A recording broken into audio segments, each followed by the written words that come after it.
Hi, welcome to GarageDoorWeatherSeal.com.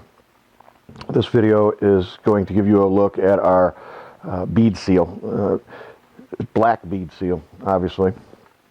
We have it in gray as well, in the same 3-inch wide, 4-inch wide, and 6-inch wide. This is common to Taylor brand garage doors. They are no longer in business as a manufacturer, but there's a lot of them out there. And there's other brands that use this particular type of weather seal. It's a bead seal, round bead, perfectly round. The beads on this measure 3/16 across. So when you take your tape measure and you line it up, you're going to have 3/16 across here. Okay? That's important because there are a couple other types out there that look like this, that are not exactly like this, that are not going to work if this is what you needed and you end up ordering something else or the other way around. Typically a 3 or 4 inch is used when you have a fairly nice floor. When you've got a really nice straight floor and there's no problems with it, 3 inches will be fine. If you have a little bit of issue with the floor, maybe a little gap here or a crack there in the floor, 4 inch is generally good enough. The 4 inch, you get a lot of coverage.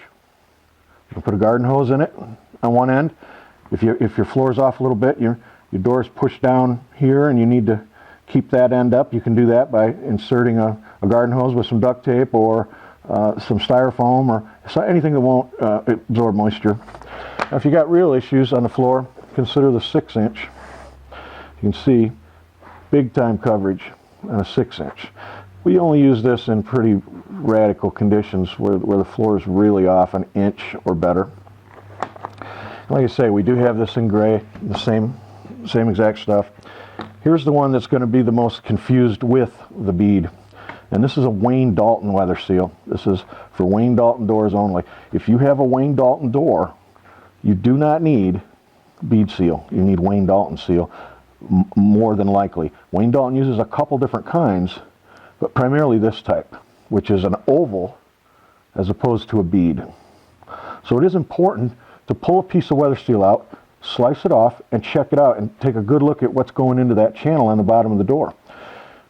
If you end up purchasing one or the other and it's the other one you need, they will not work. They're not interchangeable. So avoid the headaches of a return and all that, and let's just get it right the first time. If you have any questions that aren't answered by looking at the line drawings on our website or reading up on it on our website, just give us a jingle or drop us an email and we'll be glad to help you walk you through it. There's one other bead seal out there that is fully round, but it's about half the size of this, so it's easy to tell between the two, and that's only going to go on a very narrow in a narrow market. It's finish line doors, some truck doors. More than likely, if you have a bead seal, it's this, and if it's something you think is a bead seal and is not, it's probably that. So like I say, pull a little bit out, slice it off, check it out, do some measuring. Can't go wrong. Thanks.